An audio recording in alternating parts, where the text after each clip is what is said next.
ရှေးတုန်းကတထေးကြီးတူမှတားတယောက်ရှိတဲ့အဲ့ဒီသားအချိန်တန်လို့အရွယ်ရောက်တော့တထေးကြီးကငွေတပြ300ပေးပြီးကဲငါသားတိုင်းနိုင်ငံသွားပြီးကုန်ကူပါချေလို့ခိုင်းတဲ့အဲ့ဒီတော့တထေးသားဟာငွေကိုယူပြီးခီးထွက်တာပေါ့ခီးတော်သွားပြီးတော့မှလမ်းမှာလူတစုဟာခွေးတစ်ကောင်နဲ့စကားများနေကြတာကိုတွေ့ရတယ်တချို့ကခွေးကိုတက်ပစ်မယ်လို့ပြောတယ်တချို့ကမတက်ရဘူးလို့တားတယ်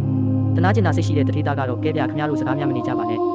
ဒီခွေးကိုကျွန်တော်ဝယ်ပါမယ်တော့ငွေ100ဆိုပြီးခွေးကလေးကိုခေါ်သွားတဲ့နောက်ခီးအတော်သွားပြီးပြန်တော့လမ်းမှာလူတစုဟာကြောင်တစ်ကောင်နဲ့စကားများနေကြတာကိုတွေ့ရပြန်တယ်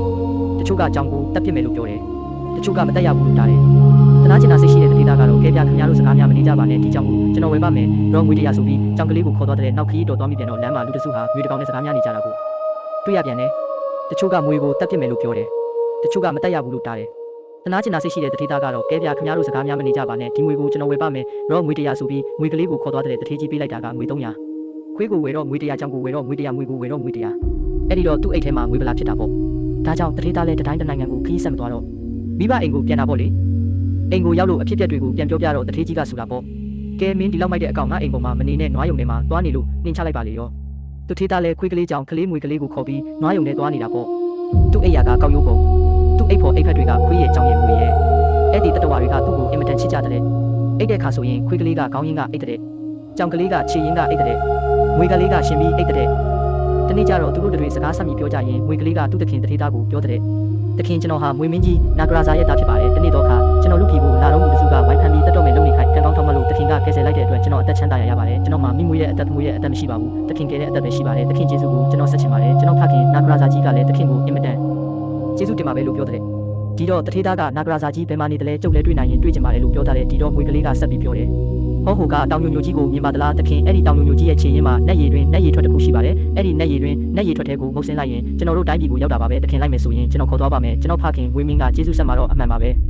ဘာကိုလိုချင်တယ်လဲလို့မေးရင်ဝေမင်းရဲ့လက်ရလက်ကလက်စွပ်ရဲ့ရွှေသမင်းဦးနဲ့ရွှေရောက်မရင်ပေးပါလို့တောင်းပါအဲ့ဒီလက်စွပ်ကအလုံးမရလက်စွပ်ပါရွှေပြီးမှန်ကြီးဖန်ဆင်းပေးနိုင်ပါတယ်ရွှေသမင်းဦးနဲ့ရွှေရောက်မကလည်းတောင်းလို့ရှိရင်လက်သမင်းနဲ့ဟင်းကိုပေးနိုင်ပါတယ်လို့ပြောပြတယ်အဲ့ဒီအခါသူထေးသားလည်းသူ့မိတ်ဆွေ3ယောက်နဲ့အတူတောင်ညိုညိုကြီးစီကိုသွားတာပေါ့တောင်ချီရင်းကိုရောက်လို့နက်ရည်တွင်နက်ရည်ထွက်ကိုတွေ့တော့ကဲမင်းတို့ဒီမှာခဏနေခဲ့ကြကျုပ်နာဂရာဇာကြီးနဲ့သွားတွေ့အောင်မယ်လို့ခွေးကလေးနဲ့ကြောင်ကလေးကိုမှပြီးတထေးသားလည်းငွေကလေးနဲ့အတူရေထဲကိုဆင်းသွားပါရောလေငွေတိုင်းပြည်ကိုရောက်တော့မြို့တကားကနေပြီးငွေကလေးကသူ့ဖခင်နာဂရာဇာထံကိုလူလွတ်ပြီးရှောက်ထားတဲ့ဒီတော့နာဂရာဇာကလူသားနဲ့တားတော်လို့ရှိတော့ကိုဝင်ခဲ့ရမယ်လို့မိတ်ပေးတဲ့ဒါပေမဲ့ငွေကလေးကရှောက်ထားတဲ့ကျွန်တော်ဟာအခုခါမှာအသက်တခင်ဖြစ်တဲ့လူသားရဲ့ကြေးချုံဖြစ်ပါတယ်ခမဲတော်ကိုယ်တိုင်လာရောက်ကြိုဆိုပြီးကြွေးကြုံဘဝကရွေးယူပါမှခမဲတော်ရဲ့ရှိတော်ကိုဝင်နိုင်ပါလိမ့်မယ်လို့ရှောက်ထားတဲ့ငွေကလေးကတထေးသားကိုကျေးဇူးဆက်ချင်လို့ဆက်စင်နေတာပေါ့လေအဲ့ဒီခါမှာနာဂရာဇာမွေမင်းကြီးဟာမြို့တကားကိုထွက်လာပြီးတားတော်ကိုဖယန်းနှန်းရှုပ်တဲ့တထေးသားကိုနှုတ်ခွန်းဆက်တက်ပြီးခီးဦးကြိုဆိုတဲ့အဲ့ဒီလိုနဲ့တထေးသားဟာမွေတိုင်းပြည်မှာအတော်ကြာနေတော့နာဂရာဇာရဲ့မနှောမရလက်စွပ်ရဲ့ရွှေသမင်းအိုးနဲ့ရွှေရောက်မရေကိုကျေးဇူးဆက်တဲ့အနေနဲ့ငွေမင်းကပေးလို့ရတဲ့နောက်တော့နက်ရည်တွင်နက်ရည်ထွက်လန်းကလူပြည်ကိုပြန်လာပြီးသူ့အပေါင်းအဖော်ခွေးတို့ကြောင့်လို့နဲ့ပြန်တွေ့တာပေါ့မကြခင်မှာပဲတထေးသားကမနှောမရလက်စွပ်ကိုကင်ပြီးတောက်တလိုက်တဲ့အခါအင်မတန်ခမ်းနားတဲ့ရွှေပိမှန်ကြီးရောက်လာတဲ့ရွှေပိမှန်ထဲမှာမင်းသမီးလေးတစ်ပါးလဲပါလာတဲ့နောက်တော့ရွှေသမင်းအိုးနဲ့ရွှေရောက်မကိုကင်ပြီးစောင်းရတလို့ကြားတဲ့အခါမှာလဲစားကောင်းတောက်ဖွယ်နတ်သမင်းနတ်ဟင်တွေရောက်လာတဲ့အဲ့ဒီအခါတထေးသားဟာမင်းသမီးကလေးနဲ့လက်ထပ်ပြီးရွှေပိမှန်ကြီးထဲမှာနေတာပေါ့